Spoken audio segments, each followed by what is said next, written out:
Hey everybody, it's Jason with Parallel Reality coming back with you today with an article from Le Federaliste. It is dated March 19th and it is entitled 4 Things I Learned from Bill Whittle's History of Soviet Russia. And just an FYI that this is actually a show that's on the Daily Wire. You have to be a subscriber to get to it, and I intend to watch it. I just have to remember to actually, watch it because this would be interesting to me. But I wanted to go over this even though I haven't seen the show, because I'm sure there are some lessons that we're going to learn in this article that are that could relate to today and what we're all going through. So let's do it. It says, Bill Whittle's newest season version. Again, I'm seeing words that aren't there. Bill Whittle's newest season of what we saw on Daily Wire Plus dips its toes in the oceans of blood Russia's communist revolution released. So it says the true crime genre is not big enough for what communists and socialists did in Russia in the 20th century. It demands a new genre, perhaps call it true horror. Bill Whittle's newest season of what we saw on Daily Wire Plus dips its toe in the oceans of blood Russia's communist revolution released. It's grisly and difficult to take in. Whittle attempts to quantify the myriad forms of mass killings by comparing their death tolls to the erasure of several U.S. cities, and yet the numbers are still numbing. Says what's not numbing is the question he includes in the season's trailer comparing the Nazi Holocaust with the Soviet mass murder of an estimated 20 million people. Why are we encouraged to never forget one and then intentionally taught to forget the other?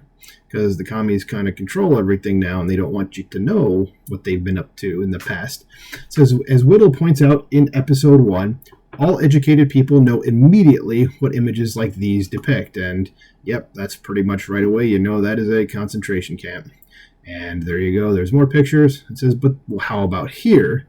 Just looks like somebody's yard or like their fence around their house. It says that's the Kamenoraka shooting range, where during Russia's Great Terror, an estimated 10,000 to 14,000 people were dumped after being murdered by the state. It's a mass grave that today sits near a busy highway. Before being used as a mass dumping ground for victims of communism, it was the recreational country estate for a Russian chief of secret police.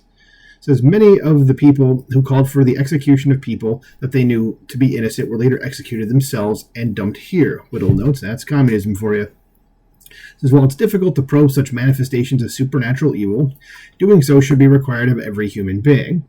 That's because we need to look at evils like these and attempt to understand how they happen and what they say about human nature and history.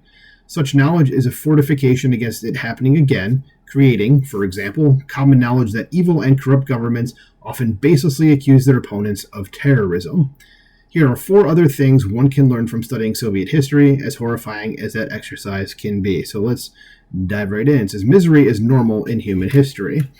It's shocking but true that the Soviet Empire lasted a long time even as it engaged in mass murder and slavery. Its collapse in the 1980s and 1990s was a shock to most observers. And I remember when that happened. And, when I was a kid of the 80s, you're just like, oh, it's collapsing. That's great. And so, yeah, I guess, being 11, 12, 13 years old when that happened, I was like, yay, this is great. But, I mean, you're still kind of shocked because at that age, you don't think like a country can collapse. It's just not something you're thinking about at that age.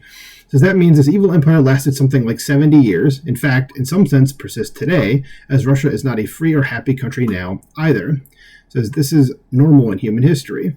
It's hard to believe that when you're an American and all you've ever known is clean and hot water coming out of the tap at a turn. But it's also important to keep in mind. For one thing, it produces appropriate gratitude. For another, it should discipline hasty desires to tear it all down and cultivate contempt for people who use the same lying words and policies as communists. That is true. It says, 2, people are not innately good. And I have a real problem with this leftist way of thinking, is that people are not, or that they think people are innately good. Like, people are what you mold them to be. Okay? And I don't think people are innately evil either, per se. But unless you steer them down the right path, you're going to see them doing things that we would consider immoral or unethical. So I guess maybe in a way that does make them inherently evil. But I definitely agree with this statement here of people are not innately good. So it says, a heck of a lot of people somehow believe that humans are innately good.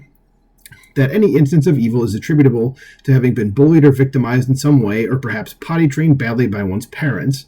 Everything that goes wrong isn't due to the moral choices of an individual or group of people, but to their circumstances. They are poor, so they steal and murder. Excuses, excuses. Yeah, I never understood that leftist line of thinking either, is, oh yeah, they do immoral things, so that makes them moral, sort of thing. That just has never made sense to me. The Soviet Russia is a tire iron to the back of that idea's head. There could be no excuses for what the communists did. No amount of bad potty training or poverty can excuse the mass murder of 20 million people and the enslavement of countless tens of millions more in Gulag concentration camps. Nothing can excuse the compliance and assistance of tens of millions of other Russians with such a system. Add to this that mass murder is not an isolated incident in human history. Sadly, that is a very true thing. It says the Pharaohs, Iroquois, many African tribes, Communist China, Nazi Germany, the ancient Babylonians, the Aztecs, and many other civilizations also engaged in mass murder and chattel slavery. This is a recurring feature of human nature. That's a clear historical warning to all of us that yes, it could happen again, it could happen here, and we must never ever make excuses for evil. 3. Socialists, Nazis, and communists all make the same hell on earth. The first article I've seen that's ever said that. I mean, others kind of have one or two of them being the same birds of the feather, but all three are actually the same birds of the feather. So it says it's popular today to believe that socialism is nice.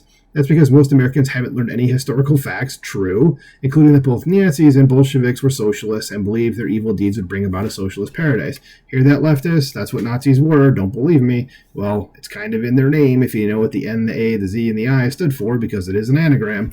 You would know that. Says the truth is, socialists, Nazis, and communists engage in furious infighting, but they're all ultimately on the same side. They fight with each other, not because they disagree about collectivism, but because they all want to be on top of the dog pile of bodies their sister collectivist ideologies cause. Communists are Nazis, our socialists are communists. I don't disagree with you there. The socialist true believers will seek their collectivist ends by any means necessary, including government-sponsored terror, killing fields, see Cambodia for that, and concentration camps. I think you know what to see for that. And government-sponsored terror would be, the Soviet Union. Says anyone who proclaims himself a socialist in the face of historical facts about the hell on earth socialism has always produced is a fool and a fellow traveler, if not a covert supporter of mass terror. Boom. I think that's kind of like the only section in any article, if anybody ever tries to say, I'm a socialist. This is kind of what you just need to tell them is what was in here. Just, you're all the same, okay? So, your ideology has never led to anything good in the history of planet Earth. Okay, it's been tried time and time and time and time again. And what's the definition of insanity? I'll leave it there. So it says, number 4, we better keep America from full socialism. Oh, you better believe we better keep it from full socialism. It says, let's be honest, the United States is already partly socialist. True. We're a pension plan with an army, as Andy Biggs noted, and every few years some other collectivist program that ratchets up to socialism is increased or enhanced, like Obamacare. In 2023, 3/4 of non-interest federal spending was transfer payments. Federal spending consumes 1/4 of everything Americans spend or produce in a year. It reaches much more than that because of the federal government's amazing regulatory power to commandeer every industry, to the point that President Barack Obama bragged about dictatorially running the nation with, not Congress, but a pen and a phone. It's because Obama was a wannabe dictator. Says the administrative state is turning the United States into yet another collectivist enterprise. When the money printing no longer can paper that over, what then? Looks like that incompetent and collectivist administrative state is teeing up a scapegoat, domestic extremists who cling to their guns and Bibles. Yeah, thank you, Barack Obama, for saying that. Yeah, because socialists need to have a scapegoat.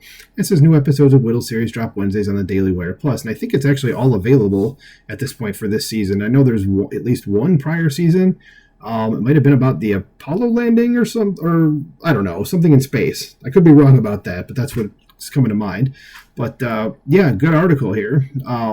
This is why you gotta, watch shows like this, because they will tell you about the true terror of the history of Soviet Russia and what really happened. Because the people who are commies these days, or socialists, they don't know, or they're fine with what happened. It's only one of those two options.